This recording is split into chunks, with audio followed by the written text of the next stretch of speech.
5, 4, 3, hang on, wait. I gotta get my cursor up there. Okay, ready? Go. Well, hello everyone. Welcome to the Rotary Club of Park Cities. I am Barb Jeffries, the president this year. We are so glad you're joining us. It is a little bit of a banner day for us here. We think this is going to be our last in-studio virtual meeting. We will be returning to in-person meetings next week, and I'll tell you a little bit more about that soon.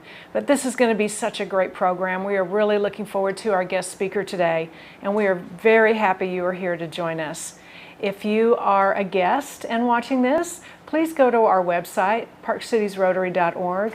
Learn a little bit more about us. We are a service organization. We have been doing good in the community for many, many years, and we'll hope to continue for many, many more. And we'd love to have you join us.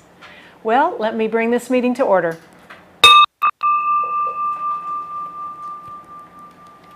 We're going to have two club members give us the invocation will be by Cleve Clinton, and then follow that will be our PCR Marketplace Advertiser we're spotlighting today, and Happy Franklin will be talking about that.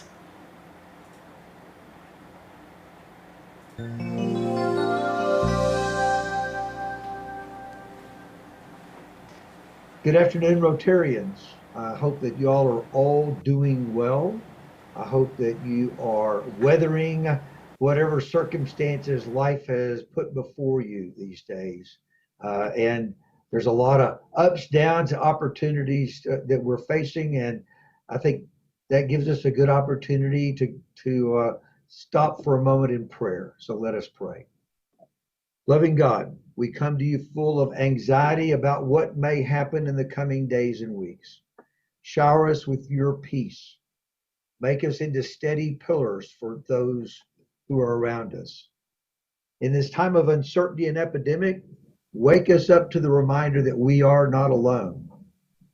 Even as we are asked to keep our distance from others, help us to find ways to reach out to those not only who need our support, but those who in service we can be a beacon of light. We pray especially for those whose incomes and livelihoods are threatened. We pray for those who are fearful about what may be happening and what might happen in the days to come. For those who are already isolated, lonely, and scared, loving God, give them your peace. And through our hands and our service, ensure that they will have what they need. Sustain, strengthen, and protect all those in authority.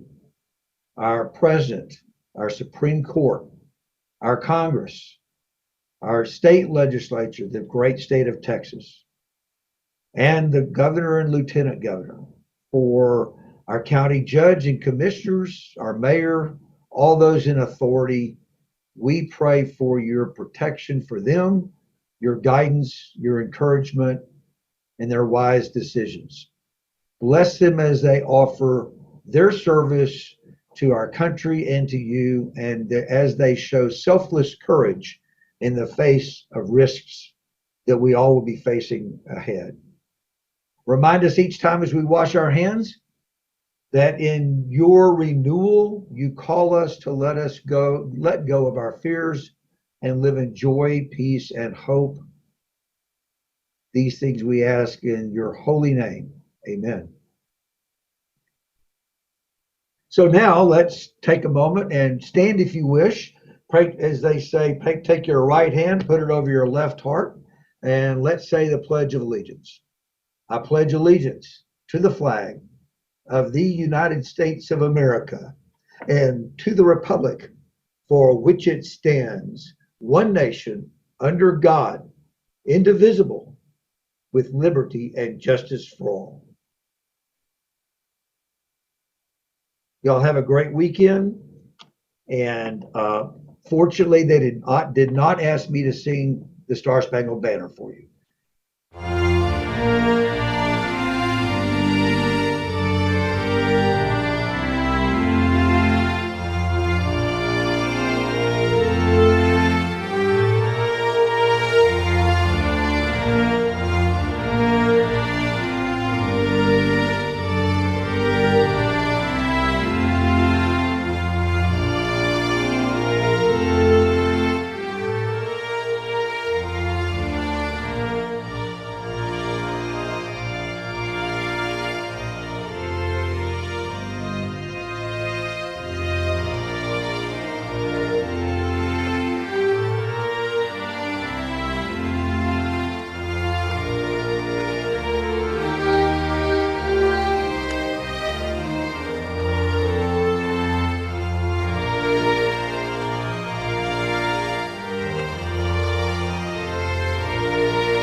This week's PCR Marketplace Advertiser is Daniel Drabinski, Agency Managing Director with Mass Mutual. Daniel is the Agency Managing Director of Business and Estate Planning for Mass Mutual Dallas-Fort Worth. He heads up a team that does comprehensive fee-based planning for business owners and executives. The team focuses on protection planning, accumulation, and the development of strategies to maximize retirement distributions in the most efficient, tax-efficient manner. The team has expertise in legacy planning, charitable giving, tax strategies, and retirement distributions. They work specifically with professionals in nearly all industries and age groups. They focus on the finance, legal, healthcare, and small business world, though, since they have found that a lot of people in those professions are earning a good living, but aren't necessarily maximizing the strategies that are available to them. So in summary, his team helps professionals to identify potential blind spots and develop solutions to build upon a solid foundation of protection, savings, and growth. Please feel free to reach out to Daniel Drabinski to set up a confidential meeting and see if his team is a good fit to help get you from point A to point B. Thank you, Daniel, for your PCR Marketplace ad and for everything that you do for the Rotary Club of Park Cities. Well, welcome back. As I mentioned earlier, we are excited because the wait is over. We are going to be returning to in-person meetings next week, beginning October 2nd. We meet at 11:50 at Maggiano's Restaurant in North Park, and we are so excited. As you know, space is limited because we are following all of the safety guidelines. What we're going to be doing is there will be 9 tables in the room. They are those big round tables. We'll be seating 4 members at each of the table, and they will be served a plated lunch. The price for those has remained at $20, which is just wonderful of Maggiano's to do that for us. We are also going to have 15 chairs placed 6 feet apart around the perimeter of the room, and we look forward to seeing as many of you are comfortable joining us that day. If you are not, we respect that, and we'll also, thanks to Mark, who will be there filming live, you'll be able to watch that live streamed on our RCPC YouTube channel. As you know, you can get to that at our website, parkcitiesrotary.org. So that is exciting. Next, we are going to be outdoors. So we all feel good about that, a little fresh air and sunshine in this nice fall weather. We're going to be at the John Bunker Sands Wetland Center. We heard from him last week. We're going to be able to do a tour there nice and early Saturday morning. The weather's going to be, I'm sure, I hope, wonderful, October 17th. And you will need to sign up for that online. And speaking of signing up online, I forgot an important point. In order to attend the meetings live in person on Fridays, you will need to go to our website and sign up in advance, either as an eater or a non-eater. And then next, we're going to take a minute because we are in great appreciation of being able to be in this wonderful studio. Sync Lab Media's, hosted by our club member Mark Neese, has been welcoming us here for over 7 months. His business partner Scott Duke is here every week, making sure the magic happens. And this started, as you all remember, the second or third week in March when the lockdown began, and because his business was essential, we were able to continue our every Friday program. Past President Richard Stanford was here, and then Happy joined him. Starting in July, we continued, and we were then joined by our members as they did, as you saw earlier, the Invocation and the Marketplace, and talking about our foundation. We were able to incorporate a lot of members in our programs. It's gotten better and better, and that is all thanks to Mark and Scott. So I'm going to ask them to join me on stage. Oh, we have a little something. So this is Scott Duke. Scott, this is we got it. Mark, Scott needs to come on scene. We weren't planning to have somebody stand up. I didn't. Yeah. There we go. Okay, Mark, this is for you. Thank you so much. Thank you. And we will continue to see you weekly. Well, they have been amazing, incredible, and patient with us. I just dropped the clicker and sat on it. So that's what you get when you don't have professionals.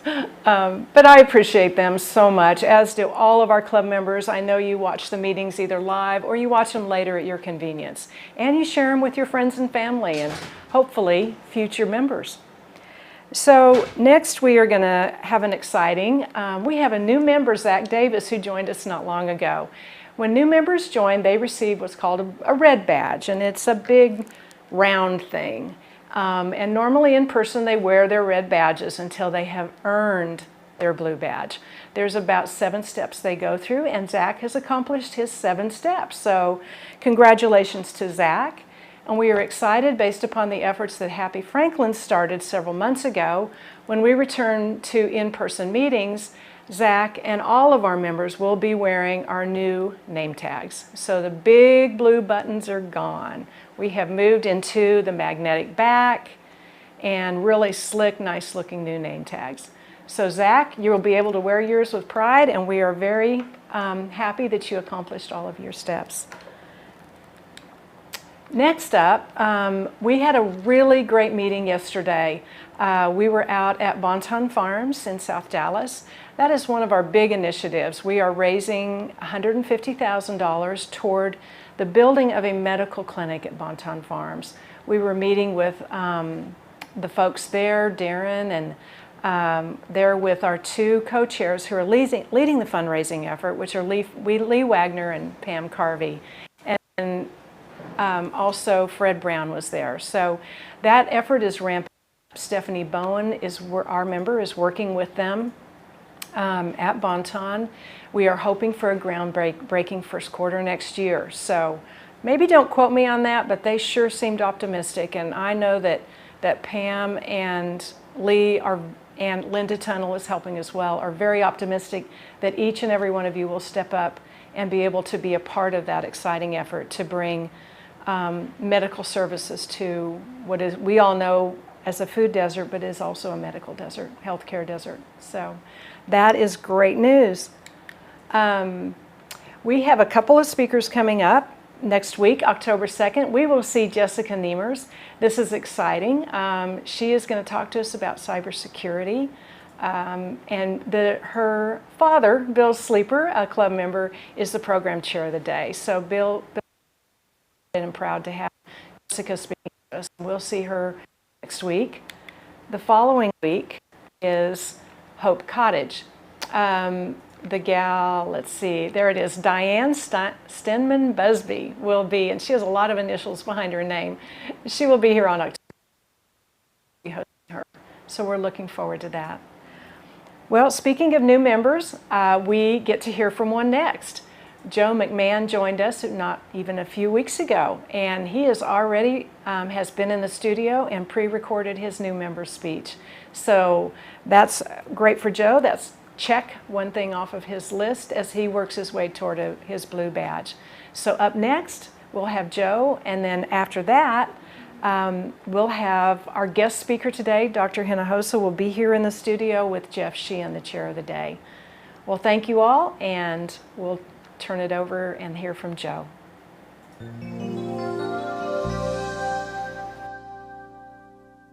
Hi, I'm Joe McMahon, and honored to be a new Rotarian at the Park Cities. I've been seeing a lot of the new videos of the great offerings of the new members, and I just want to be part of that too and share with you. So let me just take this time to tell you a little bit about myself. Originally, I'm from Chicago. I moved to Dallas because of our family business. My dad owned a business and moved it to Dallas. And then shortly after that, through an acquaintance, I met the Marcus family, and that led to my next role, which was in 38 years I was with and hired by the Marcus family. I started out as a salesperson on the floor after graduating college. It was a little bit of a step back, but soon it led to big things. I became an executive trainee. I moved into the executive role. I was a beauty buyer. I was a handbag buyer, a shoe buyer, and had a lot of things along the way. Along that way, I did take a quick break, and I was recruited out of Neiman Marcus, and I lived in New York. I was a managing director for Bruno Mai, and I'm sure you all remember the famous Bruno Mai, where OJ traipsed through the blood. Well, I did the deposition, the written deposition with our company. So that's my interesting fun fact. And then after 38 years of being at Neiman Marcus, I was in retirement. I'm now retired from Neiman Marcus and moving on. Along that, I really had quite a few recognitions. I was NM Best. I also won 21 times Merchant of the Month. I also was Buyer of the Year 6 times.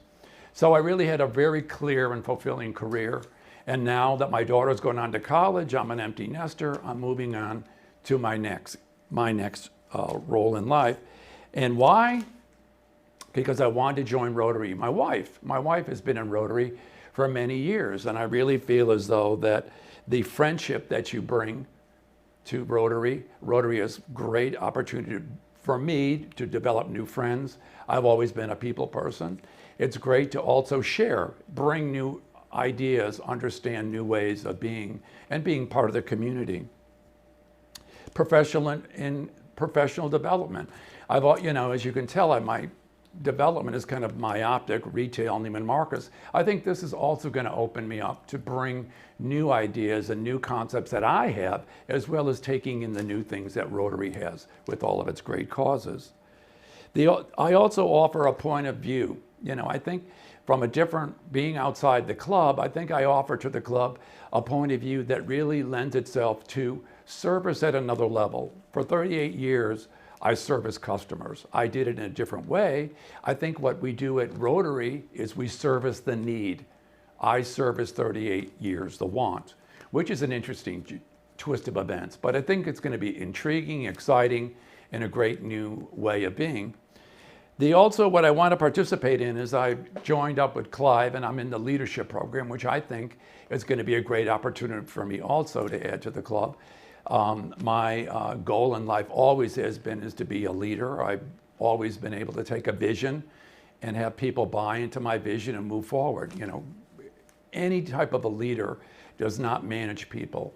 He guides people through a collective vision. Community, I've always been in the community, but I have not done service. I've always been in the community as a role with my daughter, my wife, working with the school, working with programs. I think now with my extra time, I'm going to be able to really bring myself and share outside, the food banks, Meals on Wheels. I think all those things are great opportunities for me to take part in. And mostly of all, it's going to be fun. I'm a social person. I've been to many parties. I really understand the object of service, parties, people, meeting, and a clear focus. So it's really my pleasure to join the club. And in closing, I'll be honored to be a member and be a very active participant in the Park Cities Club. Go. Hi, I'm Jeff Sheehan, and welcome to the Rotary Club of the Park Cities. Today our guest is Dr. Michael Hinojosa, Superintendent of Dallas Independent School District. And a little introduction to Michael and his bio. Dr. Michael Hinojosa has served for 25 years as Superintendent and CEO of 6 public education systems, including 2 of the 25 largest school systems in America, Dallas ISD and the Cobb County Schools Districts in suburban Atlanta, Georgia. His career in public education, from teacher and coach to superintendent CEO, spans more than 4 decades. With a firm belief that education, not environment, is the key to a student's success, he has led several school districts to improve student achievement. Dr. Hinojosa's recognition includes being named 2002 Superintendent of the Year of the Texas Association of School Boards and 2005 Superintendent of the Year by the University of Texas at Austin. He was honored as Distinguished Alumni for the College of Education at Texas Tech University and as the Outstanding Latino Educator by the Association of Latino Administrators and the Superintendents in 2014. In 2019, D Magazine named him the best public official in Dallas. He is a past president of the Texas Association of School Administrators. Dr. Hinojosa is a proud graduate of Dallas ISD, holds a doctoral in education from the University of Texas at Austin. He and his wife, Kitty, have 2 sons, graduates of Princeton University and Harvard University. He has a son from a previous marriage who graduated from Texas Tech University. All 3 attended Dallas ISD for a significant portion of their K through 12 careers. Welcome. Thanks, Jeff. Thanks for having me. Absolutely. Well, obviously, Dr. Hinojosa, you have your hands full right now, and we'd love to hear about it, and truly we appreciate you being here. Clearly, with COVID-19, it's thrown everything, all of us, in disarray. So if you could just give us your greatest challenges right now that you're dealing with in handling COVID-19. Well, I think the greatest challenge right now is trying to balance everybody's needs. You know, everybody's scared. The staff members are scared. But yeah, we never apologize for our demography, but 90% of our students are economically disadvantaged, and they need to be in a classroom learning. And we already have significant gaps in learning. And so how do you balance everybody's safety needs with the academic needs of these students? And as you read in my bio, by the way, I wrote it myself. That's why it's so good. It's a good bio. Very good bio. But I really believe that education can change a lot in life. And so without it, you're going to be hamstrung. And so how do you balance everybody's needs? And you know, in public education, I'm in the business where I deal with people's two most prized possessions, their money, their tax money, and their kids. So everybody has an opinion, and everybody went to high school, and everybody wants to tell me how to do my job, but that's the cost of doing business, and I understand why people are very anxious right now. So trying to make those big decisions, whether you go or not go, whether you go virtual, whether you go in person, that's probably the biggest challenge that we have right now. And clearly, that speaks to the parents and their children. Clearly, obviously, your employees, your teachers, which are critical. If one student goes out, that's not good. But if a teacher goes out, that's really not good. Just the metrics behind that. So, how are you handling that from as their boss? How are you dealing with that specifically? Yeah, and we have 11,000 teachers, and so it's very difficult to keep up with that. But we also know that you cannot. When students are in school, you cannot teach from home. Someone has to be there to teach the students. Yeah. And so we try to be empathetic, but at the same time, let me tell you this, we have a $2 billion annual operating budget, and we have not missed one payroll, and our payroll clerks have worked from home. But you cannot instruct a student in a classroom from home, and so that's what we have to balance. And so I know teachers are scared, but they're starting to come on, and what I've discovered as I've watched the suburbs, because we're the last ones that come back on, most people are scared, but once they get there and find out the routines, they go, hey, okay, this is going to be good. And if you have an issue, you got to shut down and clean and trace and move on. But I think just overcoming that initial fear is probably our biggest issue with our staff members. But once they get there, they're good. Sure. And clearly, there's going to be a lot of changes potentially in the future with education, but from the technology standpoint, how have y'all been able to adapt with that? Because obviously those are additional costs you didn't foresee.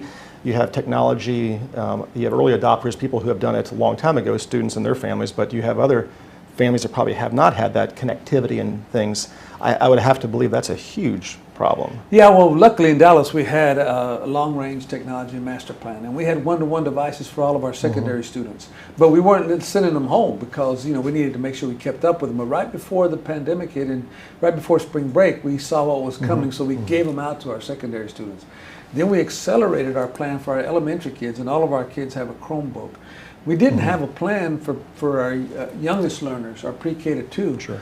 But we decided we better get a plan because we were going to just use Kindles with them, but we said, no, we got to do Apple, and those devices are more appropriate. So we had to turn on the dime and get that done. Then we said, okay, now you got the device. Sure. What we discovered next is that 36,000 homes in Dallas did not have internet connectivity, and that's why I started Operation Connectivity, where yes, we have a lot of infrastructure in Dallas, but we can't get through the front door and connect. And if you don't, in this environment, how many people have gone to the doctor in a traditional setting since? So you don't have telehealth?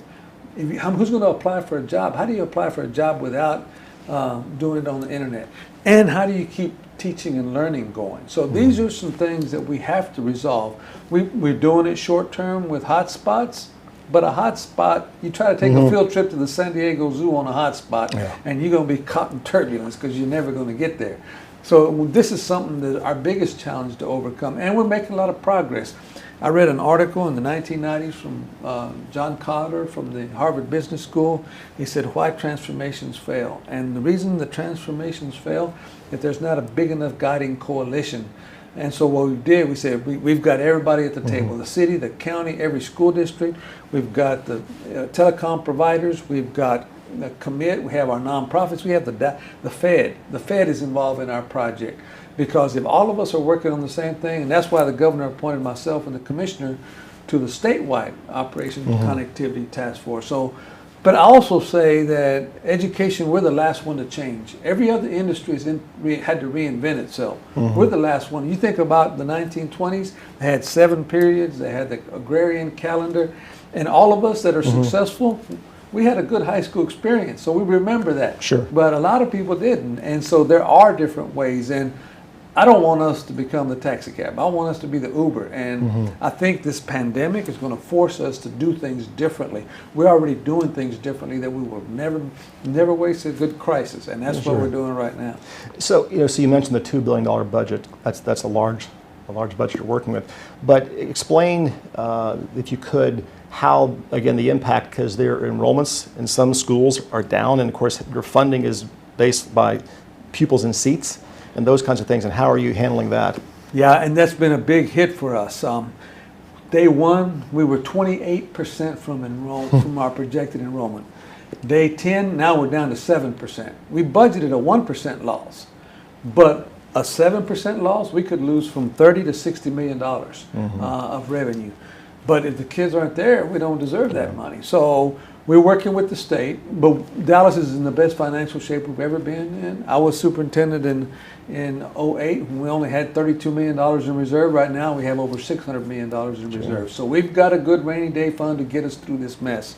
But the future could be impacted. Now, our biggest hit, 33% of our pre-K students have not come back. We've got 99% of our high school students. At our choice and magnet schools, we have a 95, 99%. At our southern Dallas schools, high poverty schools, we're the 80%. So we're out knocking doors, we're calling everybody, but people are scared. We are working with the state leadership, with people at the commissioner's office and also at the legislature to give us another few weeks. Right now we got grandfathered or a hold harmless for the first 12 weeks. But those people that started early, those 12 weeks are about to run out. Yeah. That was the best decision I made, is not to start till after Labor Day. And so we're going to be fine financially.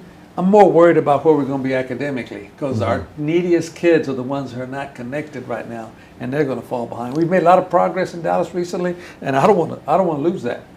Aside from the business side of things, as an educator, explain the risk, the challenge it is, particularly for elementary kids who, in my limited knowledge of education, kids needing to be together and socializing and having hands-on versus being afar, this virtual, which high school students should be able to adapt to easier. One of the reasons that extracurricular activities are so powerful, because they force you to be part of a team.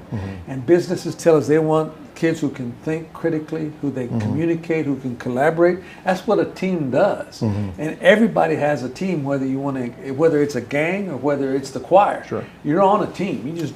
And now these kids are not. And so there are a lot of things that they learn from each other, and there are social norms that you have to adjust to, and that's missing right now. That's one of the reasons we hired 58 mental health and social health professionals, because we know when we get these kids back, a lot of them are going to be traumatized, and how do we build them back up so that they can persevere? And a lot of them have just been in this space by themselves, and the ones that are very social, those are the ones that are suffering the most. The introvert, ironically, might have done okay, but the ones who are not, it's really been tough on them. It's part of the social emotional being of how you persevere and how you work with other people. Exactly. So, clearly, two questions, which kind of relates to that. Clearly, the sports and football, which is everyone loves in the fall here in Texas, in dealing with kids and not being able to participate in those things, and also, again, getting kids coming back and just that disconnect they're having. But obviously, I've seen some of that. I guess there was a student protest wanting to get back into school, and so how are you handling that too? Yeah, it's a very difficult thing to balance between what the county gives us health guidelines, and then you have opportunities for students to be involved. And I'm a former coach. Yeah, and UIL, I guess, has. And UIL has some guidance, but ultimately it was our decision. Sure. And sports has been part of my life. I was a coach. I was a referee. I still coach my sons and a lot of Highland Park kids in travel baseball, and now I play golf. So sports, and my wife's a former coach. And she has 3 holes in one. Yeah, and I don't have a one. You don't have one. But that's what even made it more difficult of a decision. And so we decided we weren't quite ready.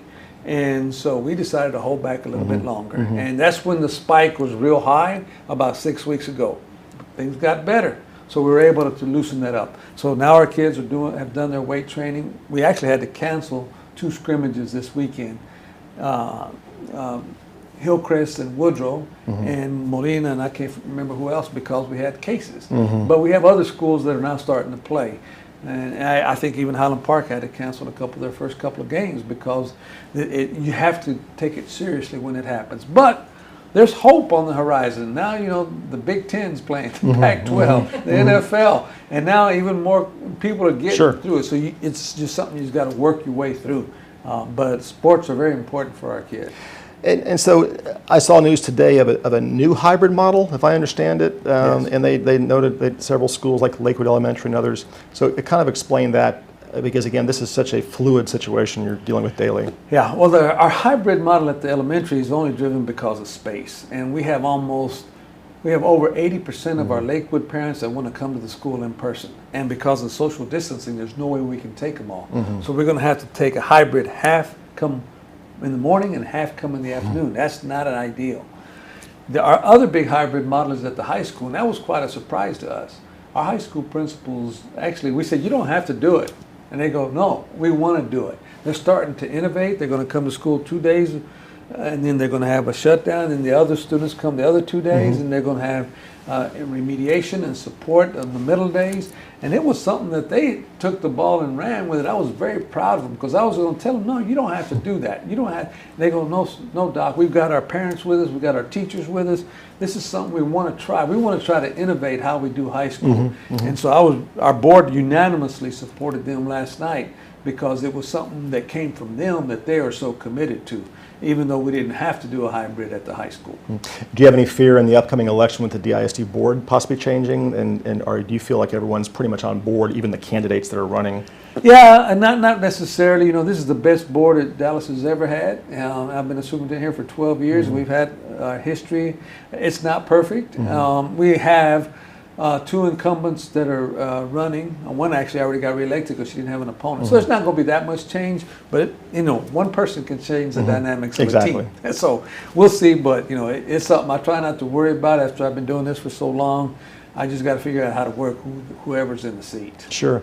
So how can the Dallas community, corporately, just neighborhood, how can they contribute to the further success of DISD? And you mentioned like AT&T and just getting connectivity, but there's a lot of other resources that could be. And how do y'all go about trying to engage them to do so? Well, there's two specific ways, 2 projects that I'm very proud of. The first one is called our PTech. What is PTech? PTech is Pathways in Technology, where you can get your associate's degree when you're still in high school. We have this program at every high school. We have over 80 industry partners, from Accenture to AT&T to American Airlines to Southwest Airlines. And it's a 3-legged stool, where community college is our biggest partner, and at every high school, at South Oak Cliff, at Carter, at Pinkston, you can go and get your associate's degree. And then, of course, we have the high school program. And then you learn from an industry partner what it's like to be in the work. And when we started this journey, I'm embarrassed to tell you that when I was superintendent before, we had only 15% of our kids, 15, get any kind of post-secondary credential 6 years after graduating from high school. This next year, we're going to have 15% of our kids getting an associate's degree while they're still in high school. Before the 6 year starts. And so now we've created a second class, but a second quarter. Our first quarter is IB and AP. Those kids are going to go to college in spite of us. Sure. Now we've created a second quarter, and a lot of the businesses are their partners there. Now we're starting another one for our 3rd and 4th quarter, and it's called Career Institutes. And that's where you can get a job as a pilot, you can get a job in mechatronics, you can get a job in cybersecurity, you can get a job in logistics. We're going to have 4 career institutes all over town. For these are the kids that you might need to get a few hours of college, but you're going to get industry-based certification. You can get an HVAC job right now in the city of Dallas at the drop of a hat. So we're going to be training kids at all of our high schools. And we need Sewell is a partner, TD Industries is a partner. You know, King Service Industries is a partner. So we have a bunch of industry partners there. So we would love to have them help us train the students to be prepared for those jobs when they come out. Absolutely, because in the work that I do in corporate site selection, one of the most critical things is, as a company looking to open up or expand operations in North Texas, Dallas, or looking to come from out of state, which a lot of companies are doing because of our different various reasons. How are you, the question is putting that student, once they graduate, into the labor force, if they so chose not to go on to college or further degrees. But that clearly is one of your biggest goals in doing so. So speak to, for example, like the other STEM programs and that are critical, because again, you definitely have your successes with like the Booker T. Washingtons, the health sciences and such. But speak to that, because again, that is critical for any community to have a continual good supply of good educated labor. Well, I wish we had another shot at Amazon. They pass us up, but I wish they'd come back, because when you have students learning how to do cloud computing in high school and they can get a job making $60,000, $70,000 right out of high school, that's what we need. And I think we have to overcome the narrative of the soft bigotry of low expectations, like what George Bush used to talk about. Because now we have these systems in place. And now we have parents, 38% of our kids don't go to their neighborhood school, but they go to another one of our schools, because we have personalized learning schools, we have choice schools, we have Montessori schools. UT Southwestern is going to help us open a school on their campus. Sure. SMU and Toyota are opening a school in West Dallas for us. We're in conversations with Paul Quinn about an international baccalaureate school at Paul Quinn. We have STEM schools all over town. We have discovered that if you create the kinds of opportunities in public education that the parents and students want, they'll come buy your product, and that's kind of what we're doing right now in Dallas. Explain to the audience International Baccalaureate, because I know that in my neighborhood in Lakewood, we have that as provided to the elementary school at the start of it. So explain that if you could, and the benefits of all this. IB is a game changer. When I came to Dallas, back to Dallas in 05, I grew up in Dallas. I went to Oak Cliff. I was from Oak Cliff. I went to Sunset. And when I became superintendent of Dallas in 05, I didn't even consider Woodrow. My boys went to Hillcrest and they went on to do well. Then we brought in International Baccalaureate to Woodrow towards the middle of my term, and that completely changed the paradigm and the appetite.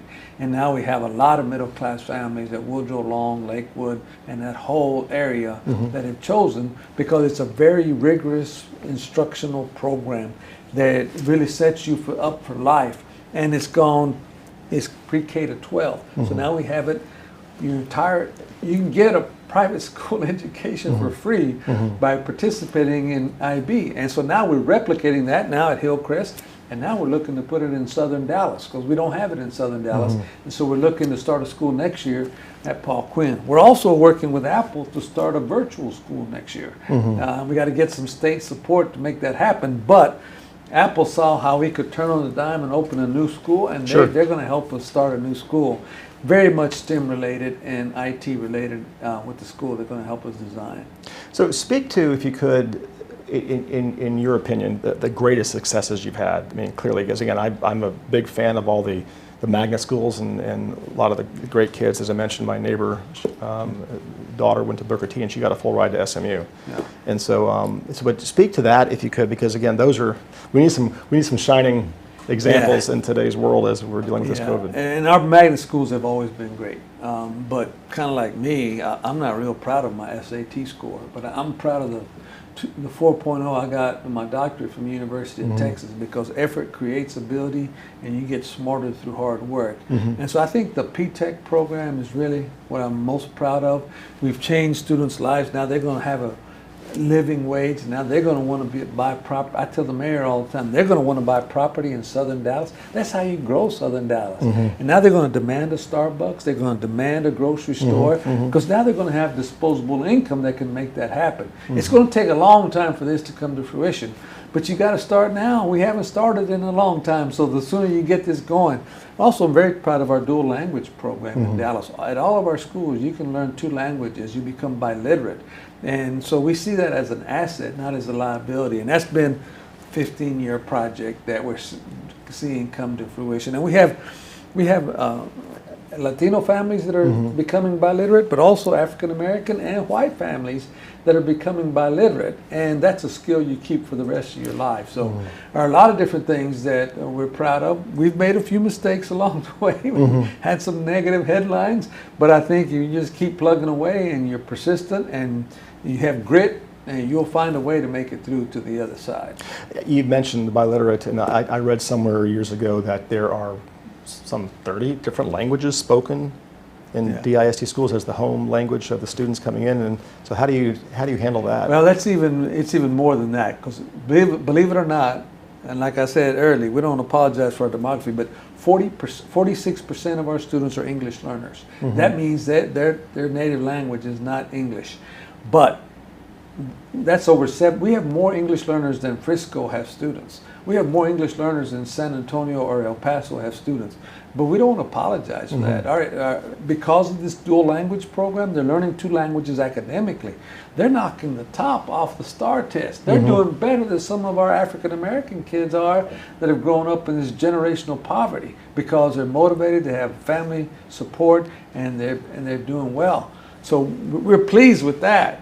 But we also can spread that love and make sure that we make it in other areas. But it is a challenge. I mean, just to get the workforce. But now we have 3 of our P-TECH programs. We're growing our kids from Oak Cliff and Pleasant Grove to become our own bilingual teachers.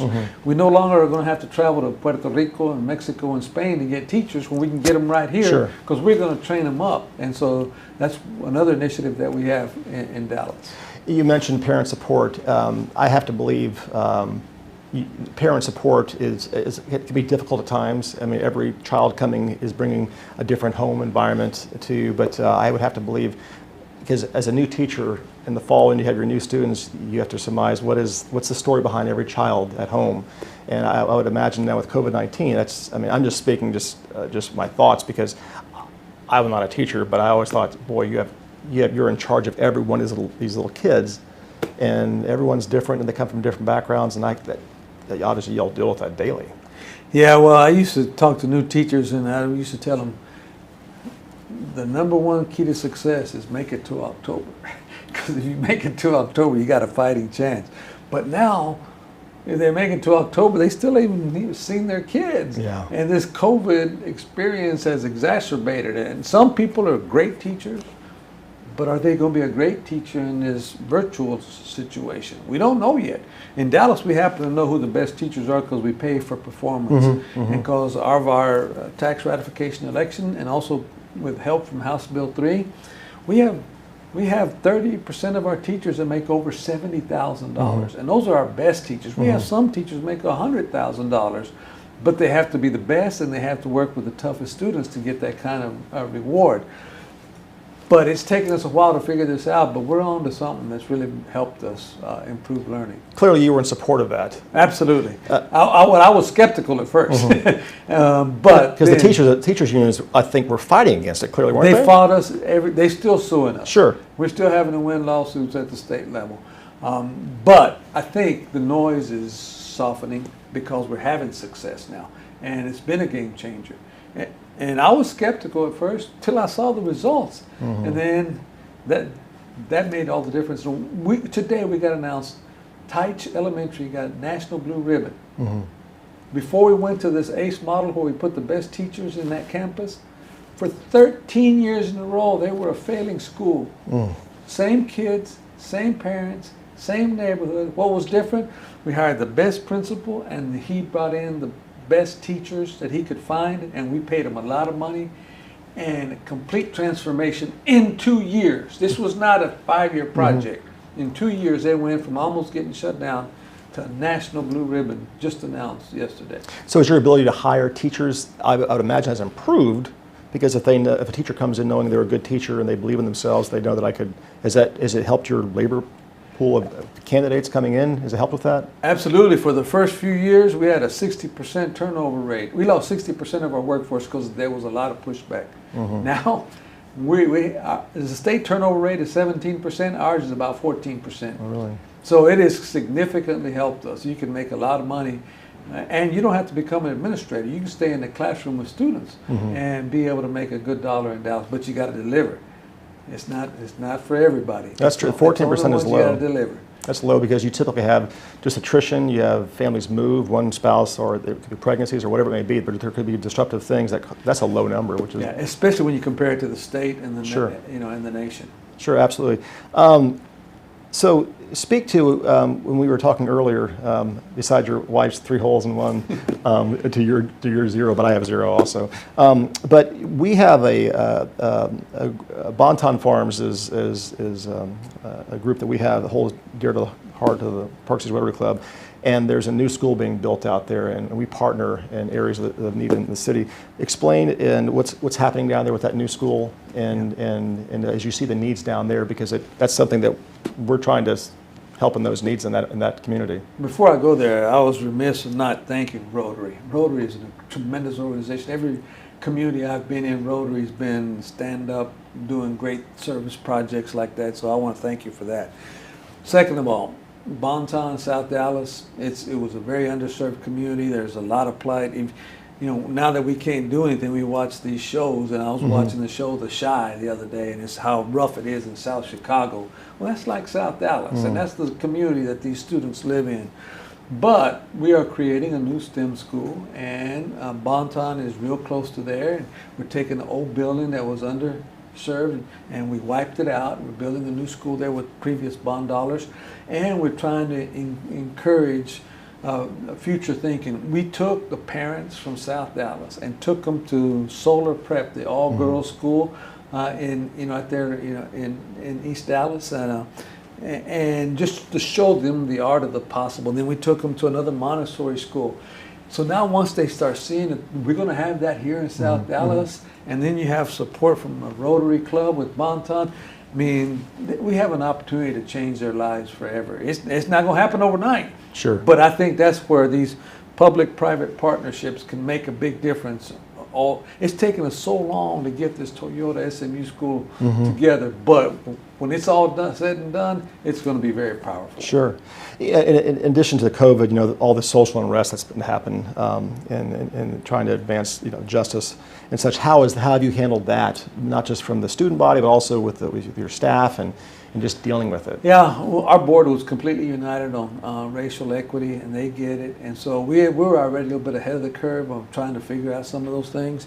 People wanted me to defund the police. Absolutely not. We need our police officers.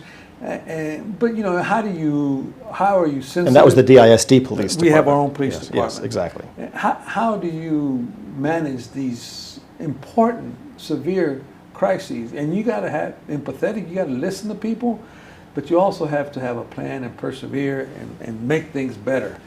We can't just sit and complain about things. We got to make things better. And I think for our students, their future is much better. But you cannot ignore when people are that volatile and they're that angry. The worst thing you can do is ignore them or dismiss them. But you got to hang on to the big rocks about how you improve this and make sure you keep everything going forward. Exactly. Tell me anything else that maybe I missed on trying to asking you, because I think there's so much to what you're having to do, but something you think that should be communicated to our audience. Well, I just want to tell people, don't feel sorry for me. I love my job. It's not always easy. It's not, but I enjoy what I'm doing. I've been a superintendent for 26 years. I grew up in this community. I love this city and I love this school district. And it's great to my family. All 3 of my boys got a great education. It's tough, but somebody's got to do this, and I've just enjoyed the run, and so I do appreciate the support I've gotten from the community, because I've gotten a lot of support. Because you retired, yes, and you came back. So explain that to me, because that was a big decision. Clearly. I retired so I could afford to pay for that Harvard and Princeton education, and so I went to Georgia and made a salary there, and so I was paying for that. Then my mom was elderly. My father was an Assembly of God minister for 65 years, and he had already passed away when I was here. Now my mom was elderly, my mother-in-law was elderly, so we moved back, and I was retired. And all of a sudden, the superintendent quit abruptly, and the board asked me to come back, and I said I'll stay for 10 minutes, 10 days, 10 weeks. 10 years, and I'm into year 6 now, so I think they held me to it. So, but that's how that happened. I really, and I'm so glad I did it, because I hated that 1 year I was retired. I hated every minute of it. Sure. And Dr. Hinojosa was telling me earlier that Prior to just today alone, he had a fireside interview chat with Laura Bush. His calendar is full all day long. He had a board meeting till midnight last night. Yes. And of course, how the weekends I said are hopefully are yours. And he mentioned his golf game. And again, his wife has 3 holes in 1 to his 0. See, everybody rubs it in. But he's at least he's getting that done. He's playing golf, I think, tomorrow and at Stevens Park, which is a great course, and I think tennis in Highlands on Sunday. But so I'm very happy for you for that. But we appreciate. Do we have any questions from the audience? We do. Thank you. One of the members would like to know, which is really an interesting question, speaking about the importance of teams and what our students learn by being part of a team. How are you handling Booker T. Washington? Yeah, Booker T. Washington, of course, those students are very successful. And so when we did the survey, 80% of the Booker T students wanted to come back. Because of the way the school building is laid out, we're probably going to be able to take them all every day because of the spaces they have available. Mm-hmm. If you walk through that building, you have the old original building, and then you have the new areas, and you have that open area. So and we had to take every school and analyze it individually. So right now we think that every student that wants to come back, because it's going to be so important in the arts, yes, that you're with your peers. And you have to do social distancing. That's not an option. And so what I've also been pleased about is that our students are really complying with the masks, the ones we've already brought in, a few student groups. And if the students are that motivated and they want to get that education at Booker T, I think we're going to be able to work our way through it. There's a few parents that have said, no, I can still do my stuff remotely at Booker T, and we're going to try to work with them as well. That's great. That is just a wonderful facility and a great opportunity for students, something that Dallas, I think, is all very proud of. We have a resident that lives near Thomas Jefferson High School, anxious to hear what's going on there, that reconstruction. Yeah, that day I'll never forget. Just like 9/11, I was sitting at home with my 2 chihuahuas watching the Cowboy game, and then we had this tornado come through. My wife was in Mexico playing golf. I was there by myself. So then then we go in. I was most proud of how we got kids in 36 hours in other buildings. We had to move to West Dallas. We had to move over to, over by Luna Vista, another golf course, where we had to move some kids there. And I was always worried about the sinking spells. Our goal has been to be back by August of 22. And we had a little bit of a glitch because we had some problems with the program, but now we've rectified that. Last night we hired Beck to be the new contractor to finish that project. We still think we can get back in the fall of 22. It may have to be moved to October, but we're going to see if we can do everything we can to get them back in August, because those kids that are freshmen when this tornado hit will be seniors that year, and we owe it to them. Now, if you haven't driven by Hillcrest and if you haven't driven by South Oak Cliff, that's what the promise is going to be. We're going to do something powerful there. Walnut Hill was a great school. It's going to be located as a K-8 campus right next to Thomas Jefferson. But we had to tear down Cary completely, and now we're going to rebuild on that site. The insurance company said it wasn't a total loss. So we had to keep what we had there and then move forward with it. So we'll be working on that project, and just keep your eye on August of 22. That's when we want to open it back up and get it done. That's a great vision. I like that. Okay. Someone would like to know, when it comes to physical education, how are you virtually? What are you doing for kids to offer things that they miss in? Yeah, and we're still struggling to figure out all these items. Of course, there are some individual things that our students can do, and of course, like running and things like that are part of our curriculum. It's going to be easy to execute, and anything outdoors. Anything indoors with the volume of students and the number of students, it's going to be very difficult. And then the ones who are virtual, who've chosen to be virtual, we just have to trust that they will. We are going to have periods where they have to be connected, and so we expect them, even at home, to be doing things of the physical education nature. But truthfully, we don't know what we don't know yet, and we'll start knowing that on October the 5th.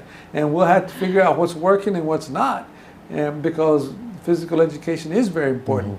So I think as we start working, and a lot of the suburbs have already started, so we're in contact with those people and figuring out, okay, how have you handled this situation? So we got to learn from each other during this horrific pandemic time. That's great. Past President Richard would like to know your thoughts on some flashpoint issues like charter schools and vouchers. Yeah, I'm not a fan of charter schools. I'm a fan of great schools. But go. I also learned that a lot of people love charter schools and they're not going away. Republicans like them, Democrats like them, money people like them. So what we decided to do with charter schools, and it's very similar to vouchers, is that we decided to beat them at their own game. So that's how we came up with the all boys solar prep, where the mayor has his own son in our schools, all girls solar prep. We have the Barack Obama Male Leadership Academy. We have all these STEM schools. We have personalized learning schools. We have so many Montessori schools now. So we decided to replicate what they were doing, and we could do it better because we have more resources, and we've proven to be nimble. And so when I left Dallas, we had about 10,000 students that were in charter schools in our district. When I came back, there were 35,000 students in charter schools that are in our district. Now there's about 33,000. So we've gotten a lot of those students back, especially at our P-Tech programs, where you can go to South Oak Cliff High School and be partnered with Microsoft and get your associate degree. That brought some families back. So I'd rather not, I'd rather just beat them at their game than just sit around and whine about them. I still don't like them because they get to pick their kids and we don't, but that's okay. That's okay. That's okay. But, so I think we've proven we're formidable and we can hang with them. That's great. Well, congratulations on that.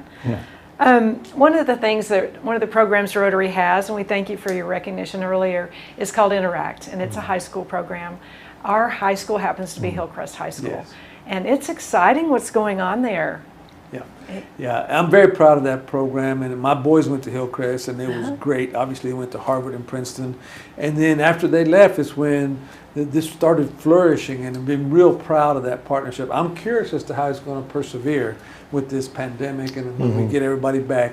But if you've seen the building, it's a whole new building. It's really exciting for the students in that community to have something really nice like that. So I do appreciate that partnership, and I'm glad that you guys are still committed to it. We are, for sure. We have with the district a program called Youth Leadership Exchange Institute, and they're doing that virtually. Yeah, So, that's great. we will continue to make a difference at Hillcrest. Well, we've all learned to adapt for now, and I don't think we'll ever go back the way it used to be, but we need to keep the best of the past and then make things better as we go along. So it's going to be really interesting for someone who's been doing this for 26 years how all this thing plays out. Well, we are thankful you have been. We turn it back to Jeff. I think we're ready to. Well, sure. Dr. Hinojosa, we truly appreciate you coming out today and sharing your thoughts and just your experiences and the challenge you have ahead of you and you're dealing with now. So, and as appreciation, as a token, we're going to have a book at Prestonwood Elementary School named in your honor in their library. And with that, we'll close it out with the four-way test of the things we think, say, or do. First, is it the truth? Second, is it fair to all concerned? Third, will it build goodwill and better friendships? And fourth, will it be beneficial to all concerned? We're adjourned.